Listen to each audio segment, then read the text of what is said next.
Okay, we'll get started. I don't think there's gonna be a lot of us today. Just with spring break happening next week. So if someone comes in, that's okay.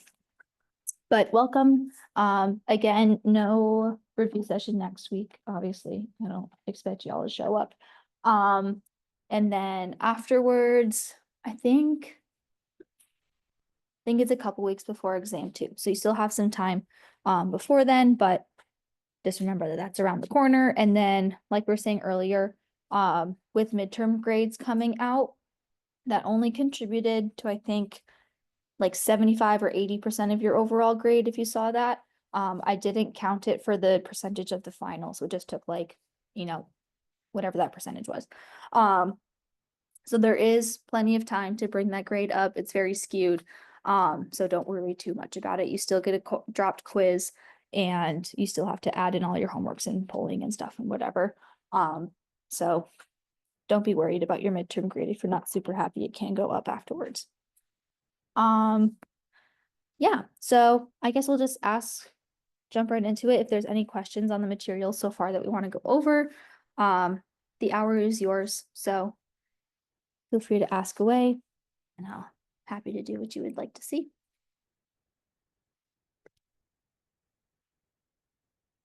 Anything specific from this week's material? Before the quiz on Monday. Mhm. What was the first question? I'm still kind of. Yeah, what is the It says like the photon, it absorbs light energy. It goes from energy level 1 to energy level 6. Mhm. And then photon B absorbs energy, goes from energy level 1 to energy level 2. And then it says that photon C is energy level from 2 to 6. Mhm. And then it says the wavelengths of A and B are 385 nanometers and 720 nanometers. And then you have to find them. Okay, perfect. So for this question, we have three scenarios. So for one, or I guess for A, we'll call it, we have energy level 1 to energy level 6. And then what was the wavelength for that?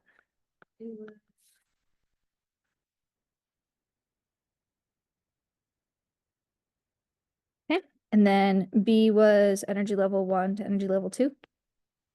And what was the wavelength for that?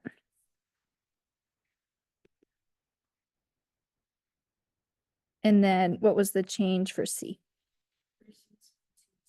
Perfect. Okay, right. And so the wavelength for this is what we don't know. So when we draw, or if we were to like visually look at this,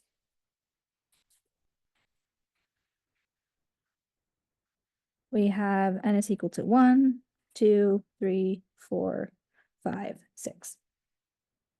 So we know that the transition from 1 to 6, this here, right, has a wavelength of 385. And we know that the transition from 1 to 2 has a wavelength of 740. But what we really want to find is this transition from 2 to 6. So how would we get from A and B to C?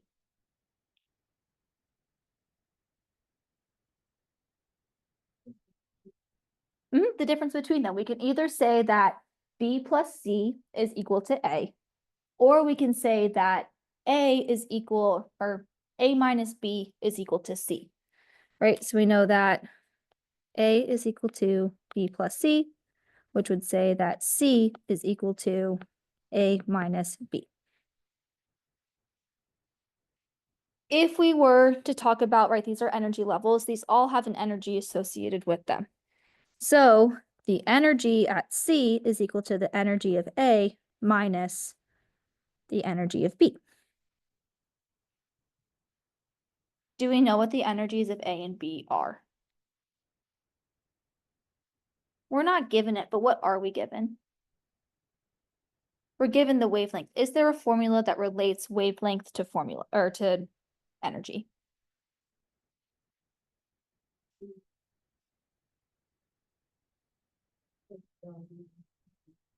So we have two formulas.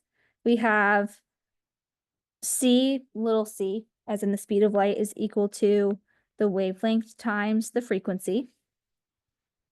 What's the other formula we usually use that has to do with energy?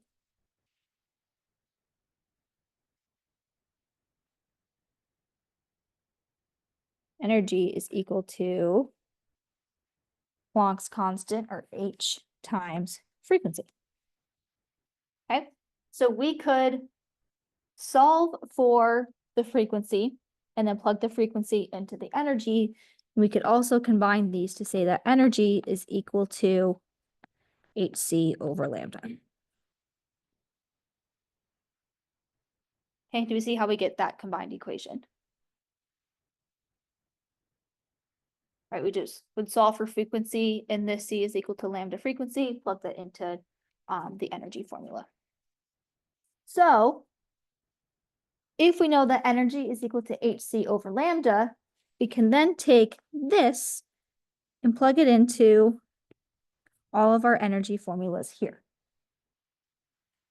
And this would mean that hc over lambda c is equal to hc over the wavelength of A minus hc over the wavelength of B.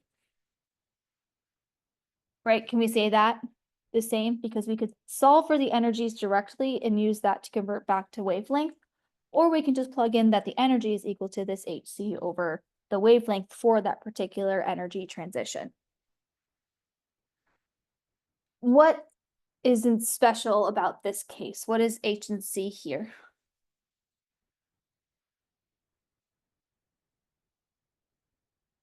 Are they changing, or are they all the same for each of them?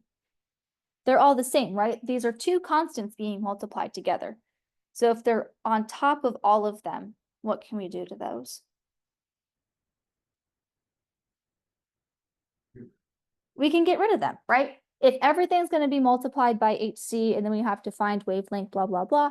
If it's all across the top and they're all constants, this just becomes 1 over the wavelength of c is equal to 1 over the wavelength of A minus 1 over the wavelength of B.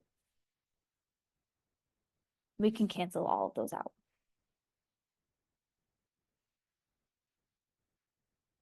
So does this make this problem a little bit easier now? Right, we already have the wavelength for A and B. So we can plug those in, not directly, we do need to convert to meters. But we already know the wavelengths for A and B. So we can say that 1 over the wavelength of C is 1 over, A was 385. 385 times 10 to the negative 9 minus 1 over 740. 40 times 10 to the negative 9. All right, so in my calculator, right, I would put parentheses around this whole thing when I divided it. So I would say 1 divided by parentheses, 385 times 10 to the negative 9. All that in parentheses.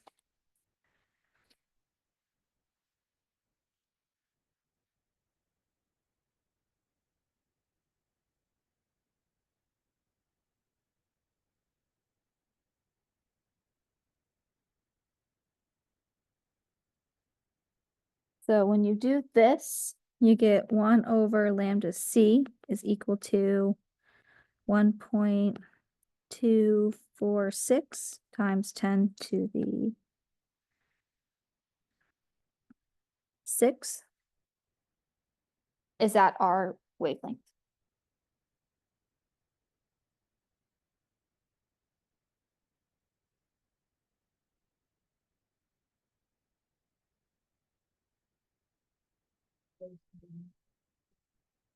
Can I see your calculator?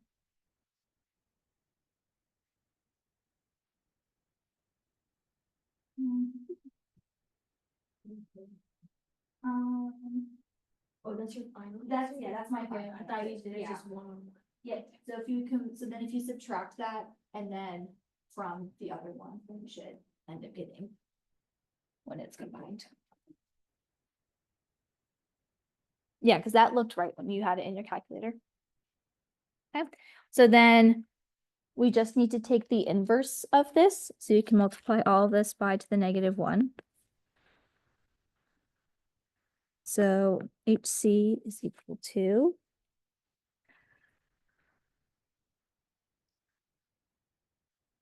802.5 nanometers.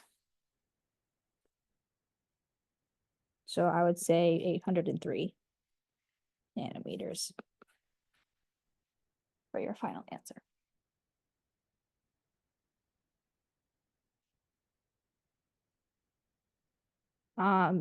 When you take the inverse of this, you get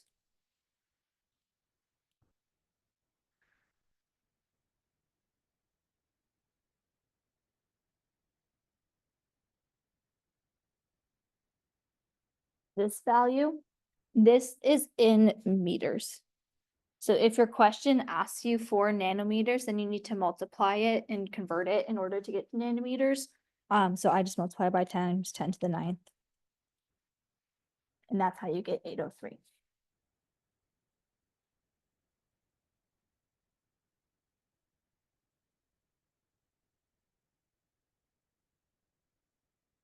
What questions do we have on this one? Does this make sense how we solved it this way? Yeah? Does that help your question? Yeah. So the big thing to note here for all of this one, right, is that all of the energies with your energy levels are quantized. There is a specific energy associated with each of those energy levels. So the sum of the parts equals the sum of the whole. Or the sum of the parts equals the whole. So that's where that concept comes into play. And then you just need to remember your formulas of what's actually going on. Like when it means a wavelength, what do you actually get from that? How can you solve that? And then that some of them are constants that you can cancel out and you don't have to deal with that way. You could solve this a longer way. You could take your nanometers or your wavelengths and solve for frequency, and then solve for energies, subtract the energies, then use that energy to convert back to wavelength. But this is just a little bit more straightforward if you can see how it's actually working out that way.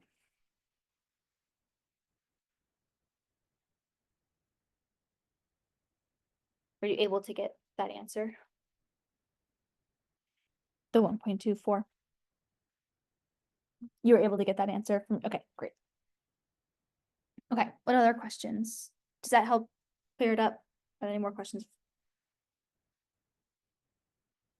Yeah. Whenever you're solving for momentum, does the mass always have to be in grams? When you're talking about like the de Broglie wavelength, it's actually in kilograms. Yeah, yep. So when we do de Broglie, it's h over mass times velocity. This constant here is in joules per seconds, and joules is defined with kilograms. So your mass here is always kilograms.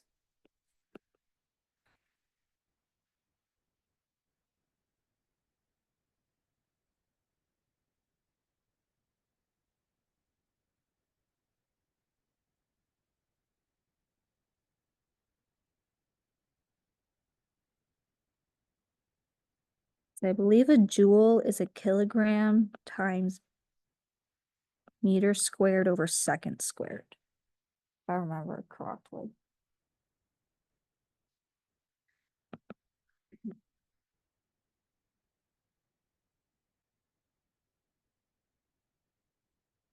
Yeah, that would make sense. Mhm. So, you know what it's like, we're trying to find like, when it's like the 1s, 2s thing. Mhm. And then it's just like, an example is like s minus 2. Why do we subtract from? Like, I'm not explaining it, because you subtract from the 4s before you subtract from like the 4u, you know, when you've been taking it away. Yes, yep, Why do- so Why do we do? so that's just convention that way. So if we have something where it's 1s2, 2s2, 2p6, 3s2, 3p6, 4s2, 3d5. Right, if we have something like this, when we are taking away and making an ion, right, this would be the ground state configuration.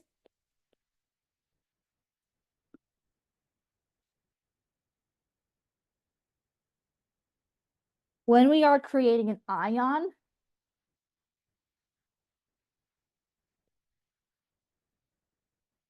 you want to remove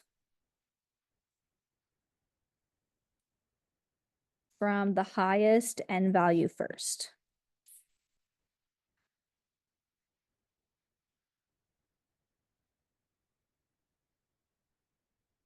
Right, this is your highest energy level. So the highest energy level will have the highest energy. So in order to bring that ion down to the most stable state, it wants to get rid of that upper level first. So even though the 4s2 technically has lower energy than the 3d5, you want to remove from that largest number before anything else. So here, 4s2 is your largest number. So I believe this is manganese. So Mn has, right, that initial electron configuration, which is argon 4s2 3d5. So then manganese plus is going to be argon 4s1 3d5, and then manganese 2 plus is going to be argon 3d5.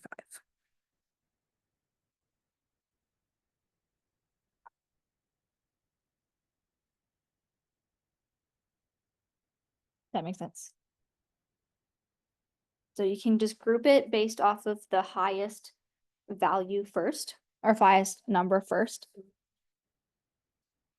It'll always remove from the largest number first, and then, right, if you're an SPDF, then you want to go the opposite way. So if it, right, SPDF, if you're removing, you want to go FDPS. So if you have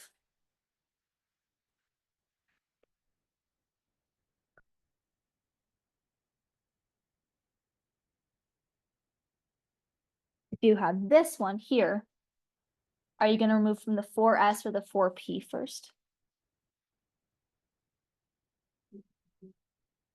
Which one has higher energy, the 4s or the 4p?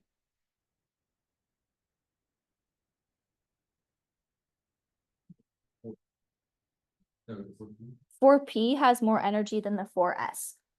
Right, you fill from lowest energy to highest energy. So your 4s gets filled before your 4p because 4p has higher energy. So you want to, right, you filled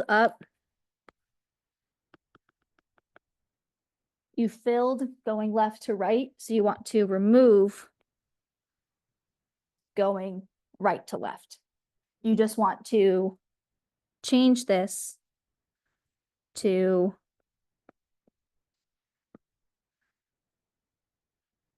right, you want to change it so that your 4s are all together and remove this way.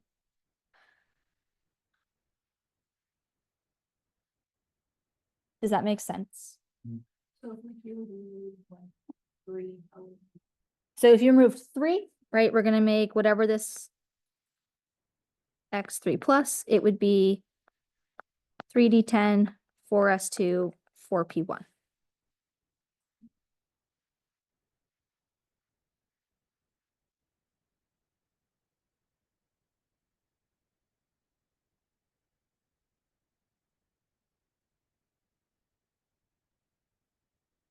Right, what is your lowest energy level, or what is your lowest orbital? 1s, right? 1s is your lowest, 2s is your next lowest. So you're not going to, right, and then 2p. So you're not going to remove something from the 2s first if you have a 2p available to you. You're going to remove from the p and then the s. So you want to remove from the p and then the s.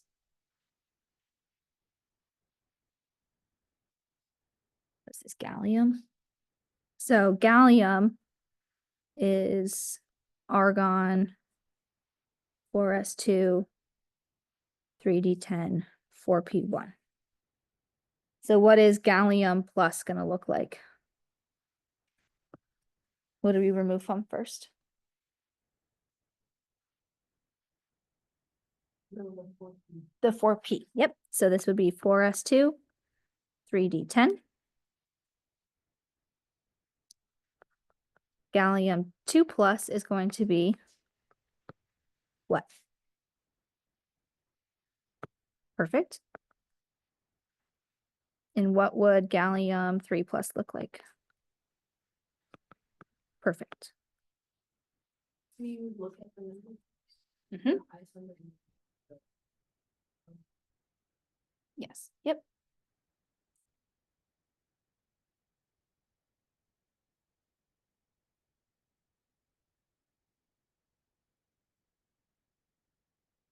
Right, and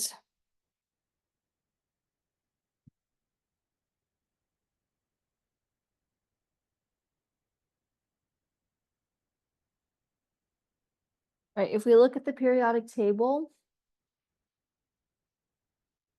right, gallium is number 31. So based off of what Dr. Bengali said in class, how many valence electrons does gallium have?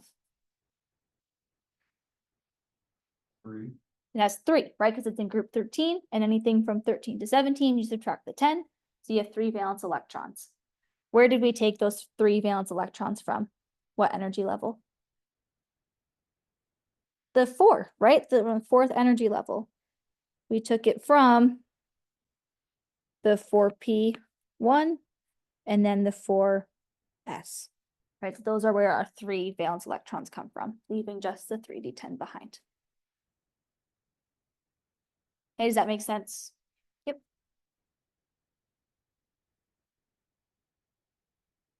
Any other questions on ions or anything like that with electron configurations?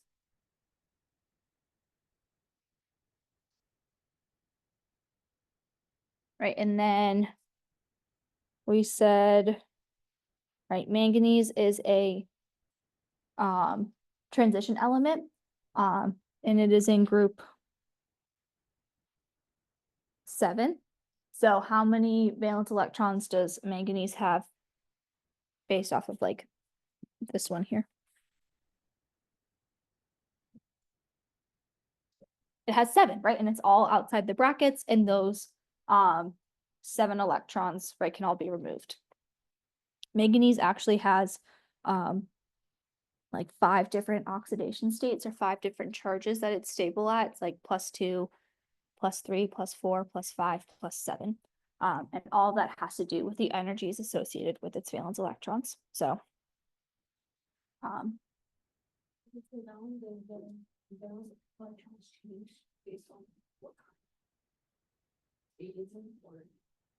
yes, right. So manganese, this one has 7 electrons or 7 valence electrons.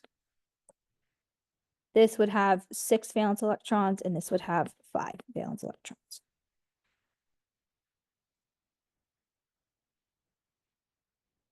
But if you saw something where it was like manganese oxide, I don't know, we'll call it that. This manganese will always, and you wanted to draw the Lewis structure and you need to count your valence electrons. This manganese will always have 7 electrons, right? It's not going to matter what the charge is. If you just see manganese and you're just going to count it as 7.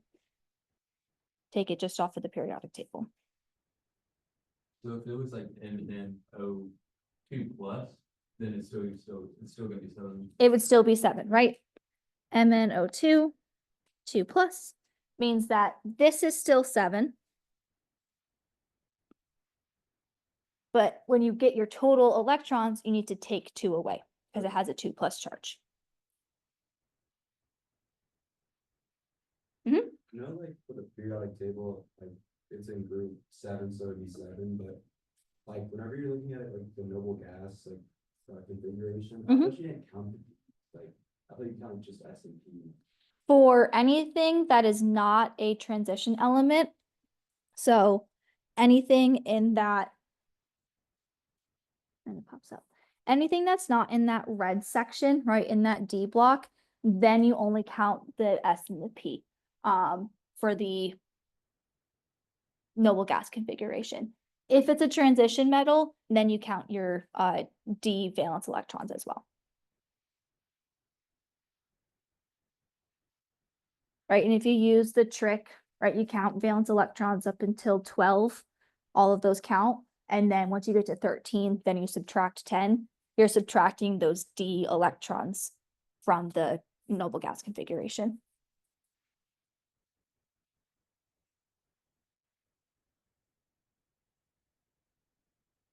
Great questions.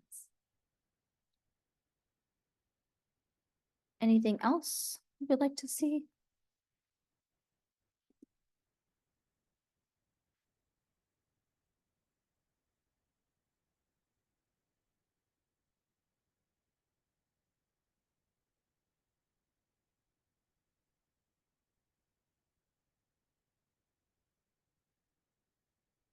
How are we feeling about Lewis structures? Did that make sense what we went over in class today?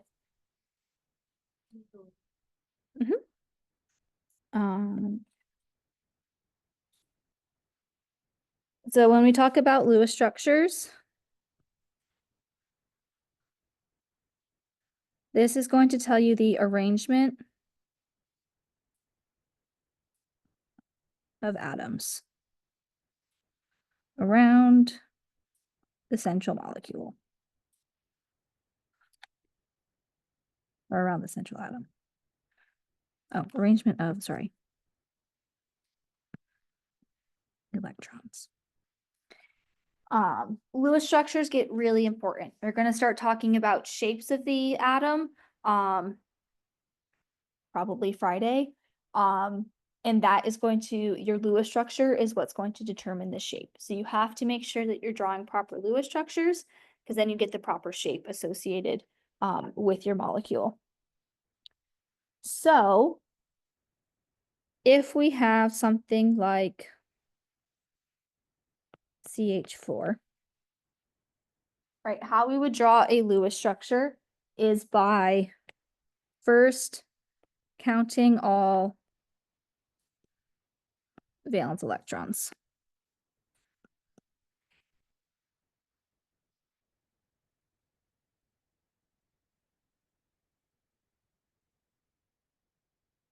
And how do we get valence electrons? Where does that come from?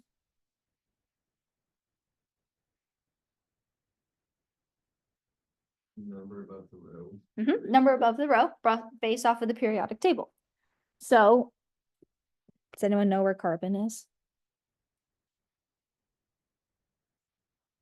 It's in row 4 or column 14. So how many valence electrons does carbon have? It has 4. And how many does hydrogen have? 1. And we have 4 of those. So we have a total of 8 valence electrons.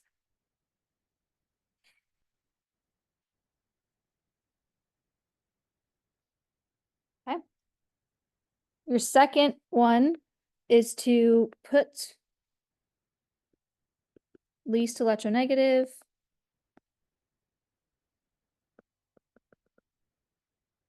in center. Hydrogen will never be center, never. And what is our most electronegative atom? Nope. C. Which one wants an electron the most?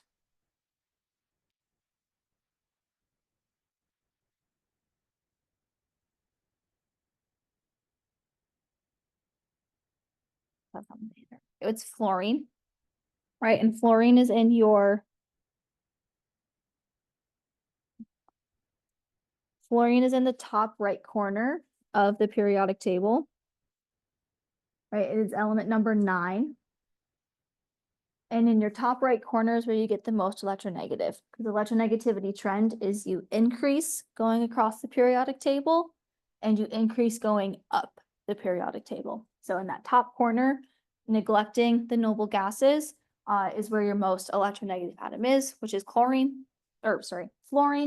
And then your least electronegative would be francium in your bottom left corner. So top right, all those green elements are pretty electronegative, and then francium and all those metals down there are pretty electropositive. How do you fluorine, like, the left? For the periodic table.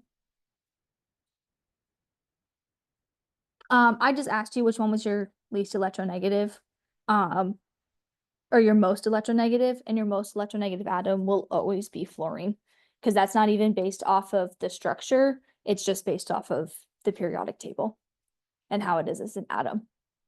So just as a trend question is just why I asked that.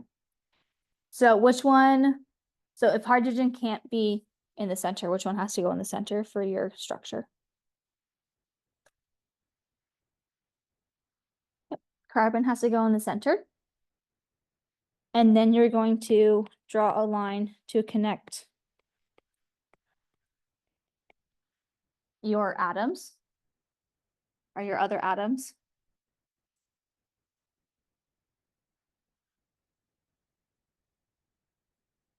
What does each line represent?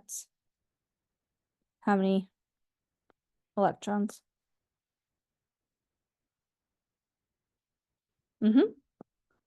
So how many atoms, or how many electrons did we use to assign to our atoms?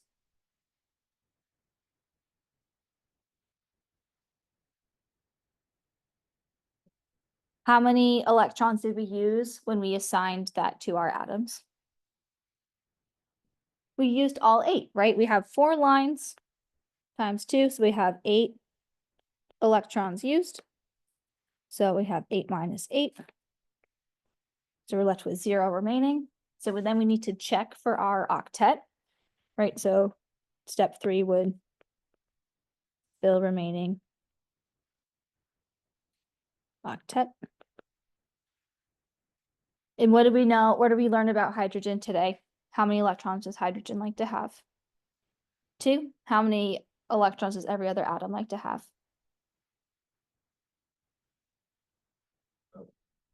8, right? 8. Yep, right. It's our octet rule. So we want to satisfy our octet rule.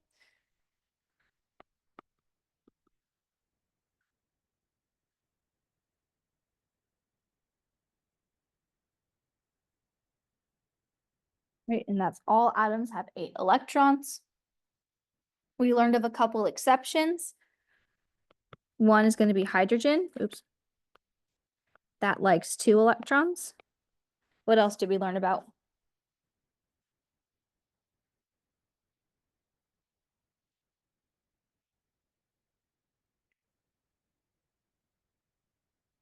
We had beryllium and boron. How many electrons did beryllium like to have?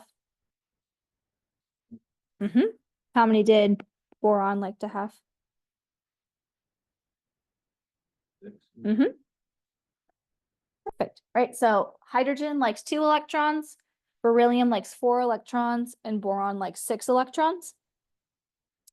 This would be violating the octet rule, right? If they were asked for which one violates the octet, if you have one of these, then that, and they have 4 or 6 electrons, depending on what it is, then it would be violating the octet rule, not for hydrogen. Hydrogen accepts the octet rule. But like beryllium and boron violate octet rule. So is that why the one in today was it, right? Yes. But they are still valid structures.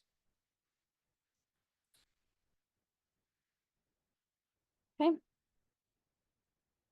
You will see that some atoms do have more than 8 electrons as well. They can have 10 or 12. those would still be violating the octet rule, but they are still valid structures. There are rules for which ones can and cannot have an expanded octet is what they call it, but you'll learn that next class when you talk about it a little bit more.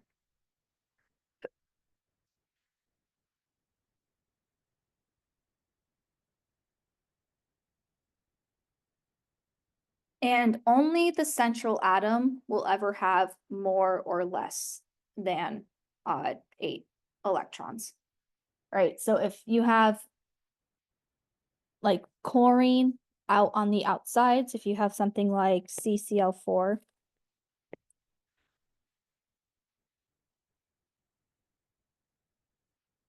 this has 4 electrons, this has 4 times 7 electrons. So you have 4 plus 28. So 32 electrons total. Which one goes in the center?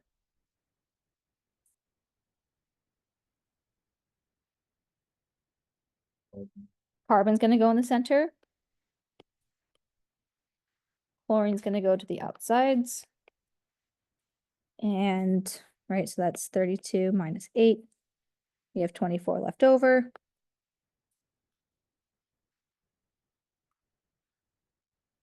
We just use 24 to fill our octets. We have 0 left over, so that's going to be your structure. But you would never see chlorine here have 10 or 12 electrons. Chlorine is one that can have 10 or 12, but if it's not the central atom, it will not have 10 or more. Okay, so just keep that in mind. It'll only ever have 8 if it's on the outside. So generally, if it's further to the left on the graph, it's gonna be less electron. Yes, yep, if it's to the left, it's electronegative.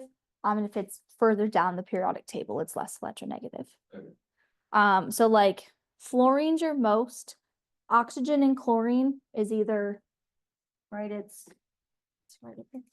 It's fluorine and then oxygen and chlorine, right? You have one to the left and then one down. Oxygen and chlorine have very similar electronegativities. Oxygen is just slightly a little bit more electronegative. Okay. If they do need to tell you like which one's more electronegative, they can give values with it. And so then you can just compare the values that way. And there's no like tricks for that. It's just 1 to 4. Okay, does that make sense for class today, how we drew those? Do you want to do any more practice with that or we feel okay? What's it with,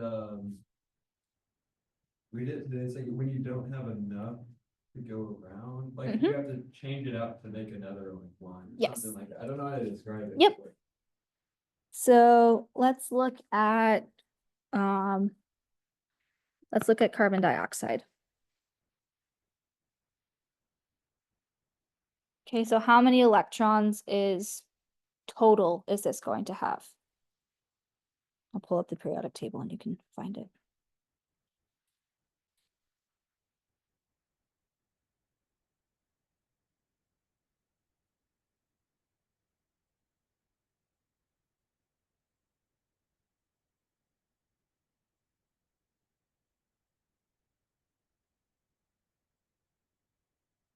Okay, how many electrons does carbon have? 4. How many does oxygen have? 6. Yep. So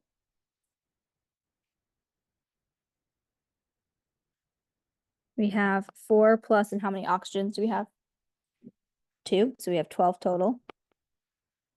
So we have 18 electrons total. Okay, so if we go through our steps, which one's going to be our central atom? Carbon. And where do our oxygens go?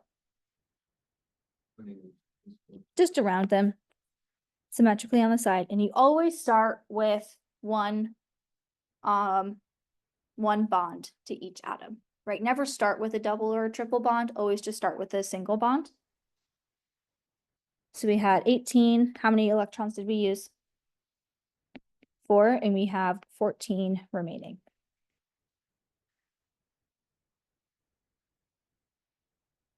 This is only 16.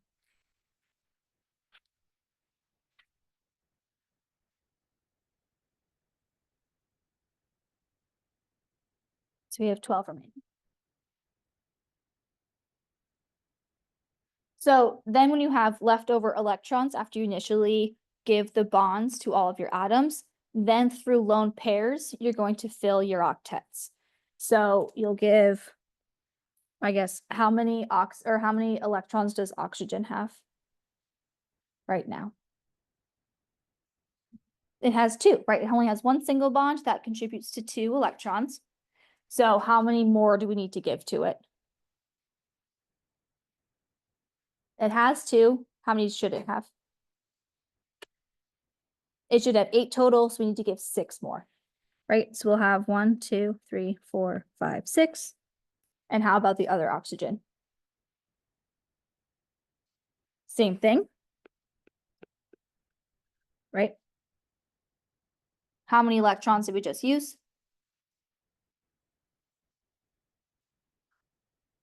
We used 12, yep. So you have no electrons remaining. But our last step is to check to make sure that all of our atoms have a complete octet. Do all of our atoms have a complete octet? No, which one is wrong? Carbon is wrong. How many electrons does that one have? It only has 4. So in order to make carbon have more atoms or more electrons, we take a lone pair that counts as 2 and we make it a bond instead. So now instead of having a lone pair, this now becomes, right, a double bond that still counts as 2 electrons for oxygen, but now we've also given 2 electrons to carbon. Is carbon have a full octet now? Nope. What do we need to do? We need to make another one, right? Now to the other oxygen, we'll take these and put these here. So now this becomes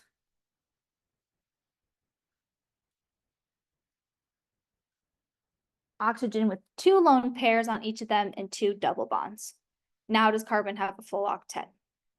Yes, right? So once we give our single bonds and all of our lone pairs away, if something doesn't have a full octet, that's when we start making double and triple bonds. So can you not put 3 lines on one side? Like on the left side there, 7 and 2, can you put 3? Yep, so you could.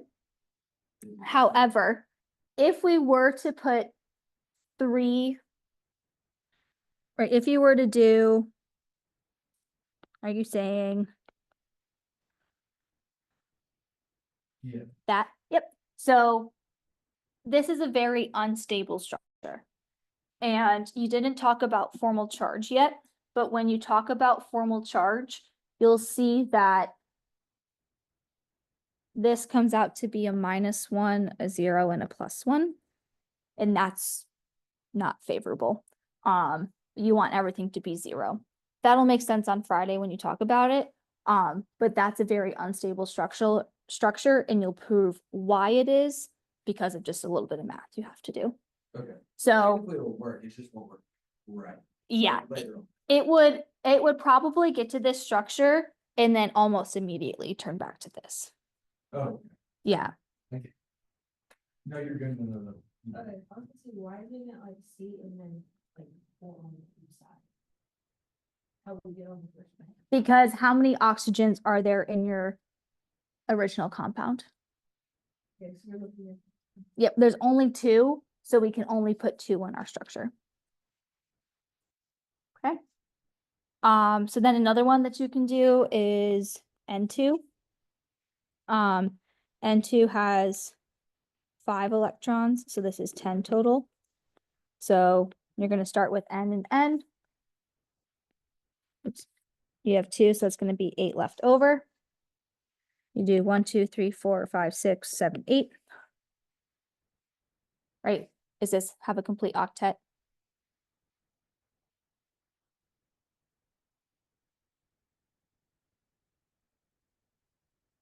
your nitrogens have a complete octet.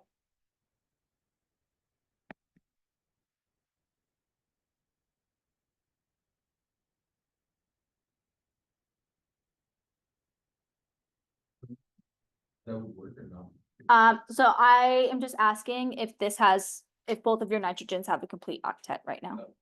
No. No, right? Which one is wrong?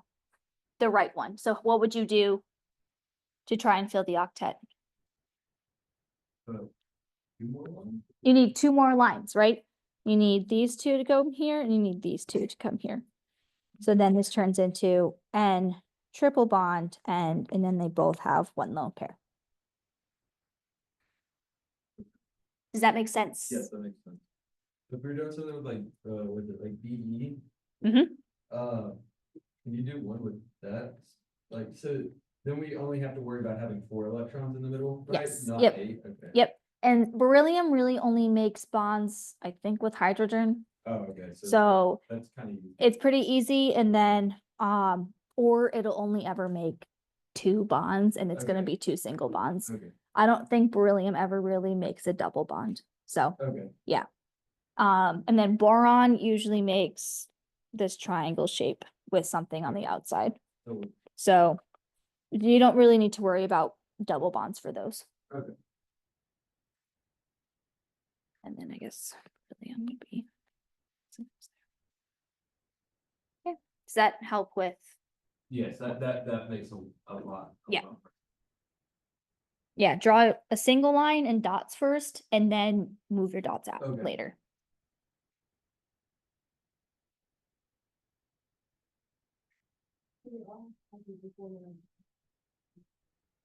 So they don't all have to have an equal amount. Usually it ends up that way. Because that's where like the resonance comes into play. They'll kind of share it so they have equal amounts that way. But they don't technically have to have equal amounts. But when they do, that's more stable. That's more stable. Yep.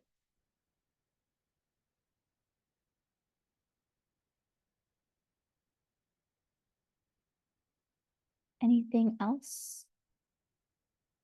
Is this, just out of curiosity, is the stability of like, let's say like the X, I think let's say BR, Yeah, sorry, Okay. BE. when it has one line on each side, would that be the same stability as if you had 2 lines on each side? Is that the same, like, would you say both of them are equally stable or? So, right, Or- if we had something where it was carbon, oxygen this way, or I guess, Or would you never be in that situation actually? Because. Yeah, would you never be in that situation? Would you- I don't think you would ever be in that Okay. situation. But if we talk about just a single versus a double versus a triple bond, your triple bonds are the strongest. Okay, Right, and if you think about if you have a pencil and you're trying to break one pencil, that's easier than trying to break 3 pencils at a time. So triple bonds will always be strongest, have the highest energy, be the most stable, versus a single bond okay. is a little bit more fickle.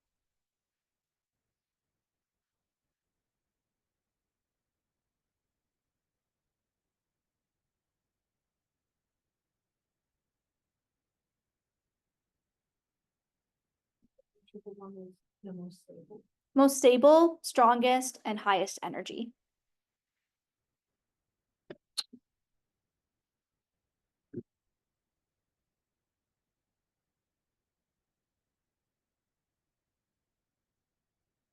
Anything else you would like to see today? I have a question for the, on, when we're talking about like visible light range or something. For frequency. So if you had a frequency, even though it wasn't. Like if a light is showing up. Let's say like. If blue is showing up, right, and you have a frequency that's for blue. But it's asking like would indigo also show up in that? Is that true? Is it pressing or would they not?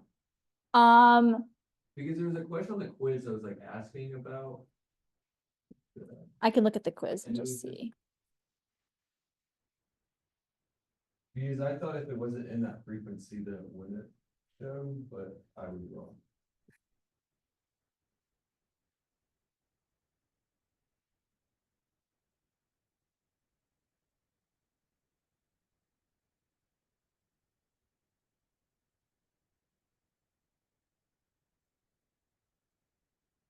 Is it the 4 lines of visible and an emission spectra for hydrogen?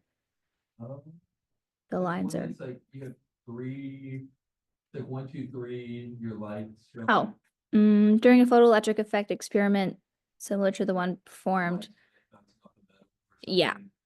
Yeah, when light with the frequency in the indigo range was shown on metal N, current was detected.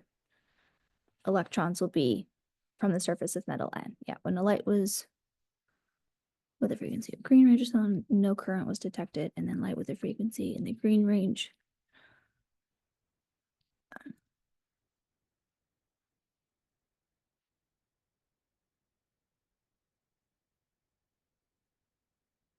Okay, so right, you have metal N and metal M.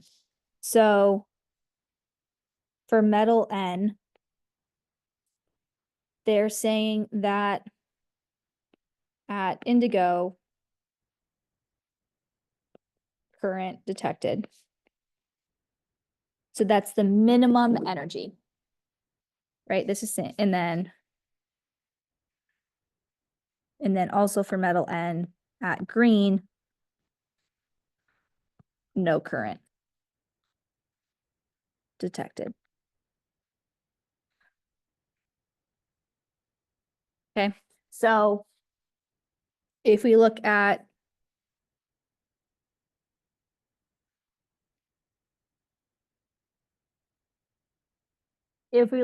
Roy G. Biv, green is bad, but indigo is good, right? So blue, we're not too sure about, but indigo and up, we know that current would be detected. So when it asks for at orange, where is orange? Is it in our good range or is it in our bad range? In that. It would be in our bad range, right? So anything past this way, we would get no current. And anything this way, we get current. Okay, so at orange, we're gonna get no current.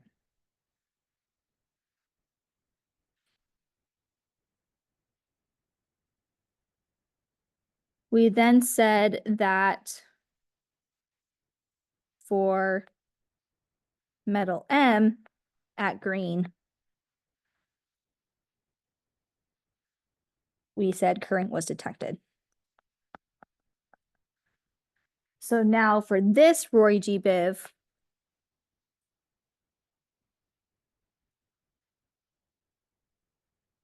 now green is good. So now anywhere this way, we're gonna have current. So at blue, for metal M, are we gonna get current or no current? We would get current.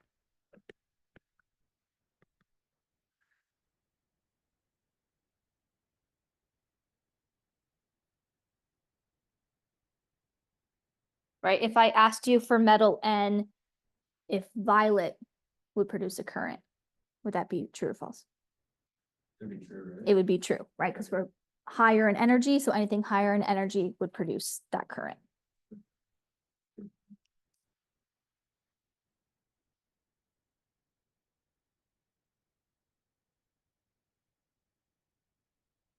Does that make sense? Yes, that, Yeah. that makes a lot of sense. And it's like, right, because you're going higher in energy as you go from left. That makes a lot, that's how I was sitting on the quiz yesterday, thinking about it, and I was like weighing my odds out on if I was right about my thought process on Yep. that or wrong. Sometimes it's just nice to draw the rainbow. I think. I was just thinking like, because of the frequencies, like it gets to like 600 and it's like, oh, that color, like, it just stops, like if it's, I don't, okay, that makes a lot. Yeah. Yeah. Yep. Looking at it like that. I think you'll be asked a little bit more math questions for your exam. You might have one concept like this, on the exam, but I would expect something similar to like the wavelength question, Okay, on Yeah. an exam type problem, just because it's multiple choice. yes. But maybe like a true false, which one of these is not true kind of things would be, where this would come into play. Okay. Any other questions? Do you feel a little bit better about the material? Great. Okay, and then.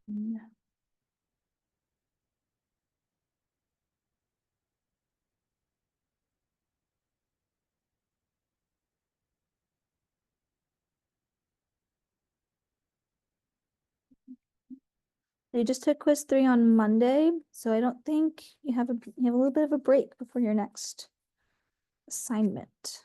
You said it's the Monday that we come back in? No, you come back the week of the 17th. What is that, Okay. Sunday? There's nothing that week, you just have homework due. Okay. You do have homework due this Sunday. You have one due today. Today's the 5th. You do have a homework due today. Make sure you do that, I guess. I think that's just so it's not due on Sunday, is my guess, but it says homework. Is the one he extended in case you didn't have enough time to review? Yeah. So just make sure you finish that homework tonight, and then you don't have a homework due this Sunday of spring break. But yeah. And then exam 2 is 2 weeks after you come back from spring break. April 1st. It's on April 1st. Yeah. I think if I did that math correctly. Yeah. No, sorry, March 31st. Oh. Yeah. Okay, well, have a great break, y'all. See you, I guess, the Monday you get back.